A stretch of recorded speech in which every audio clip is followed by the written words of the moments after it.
নমস্কার, আমি আজকে যাদের ফ্রোজেন শোল্ডার রয়েছে, ফ্রোজেন শোল্ডারের জন্য কাঁধে ব্যথা রয়েছে তাদের জন্য কিছু ব্যায়াম বা এক্সারসাইজ দেখাবো।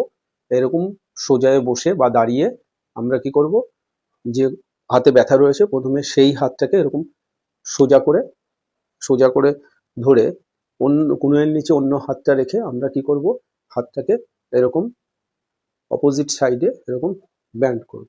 এরকম কনুইটাকে টানার চেষ্টা করব আর হাতটাকে অন্যদিকে এরকম ব্যান্ড করব। তাহলে এরকম কাঁধে একটা প্রেশার হবে, এরকম হোল্ড করব।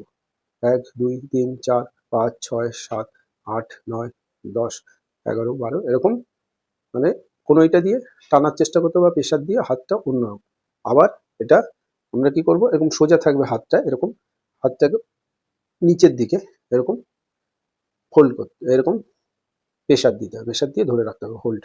1 2 এটার জন্য সোজা থাকে দেখতে হবে, 1 2 3 4 5 6 7, নিচু যেন না হয়। 1 2 3 4 5 6 7 8, আবার ধীরে ধীরে তুলে আবার অপোজিট সাইডে এরকম সোজা যেন থাকে, এরকম কনুইটা টানতে হবে এই হাত দিয়ে, আর হাতটা ওইদিকে প্রেশার দিতে হবে, এরকম ধরে রাখতে হবে। 1 2 3 4, আবার এরকম এরকম সোজা থাকবে, এরকম প্রেশার দিতে হবে। এইগুলো একটা হাত করে, যে হাতে ব্যথা সেই হাতে করবে, অন্য হাতেও করতে পারে। এবারে এই দুটো হাতে এরকম সোজা করে এরকম ধরে সোজা করে এরকম একবার এদিকে একবার ওদিকে এরকম প্রেশার দিতে হবে, এরকম প্রেশার দিয়ে হোল্ড করতে হবে। আবার এরকম অপোজিটে, আবার অপোজিটে। এই দুটো ব্যায়াম বা এক্সারসাইজ করলে আমাদের ফ্রোজেন শোল্ডারের ব্যথা ঠিক হয়ে যাবে।